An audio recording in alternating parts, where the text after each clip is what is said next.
Hi everyone, Dr. Stacy here.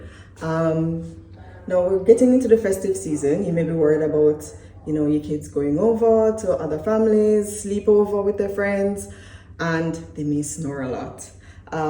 What can you do to prevent it? What can you do to help? Well, first of all, I do believe that you need to have your kid checked out by a medical professional. There could be a true medical basis for the snoring, and then we'll kind of take you through the steps based on your individual child. Generally though, some antihistamine medication, so like, your DPH, your Histol, Aerius, those things can help.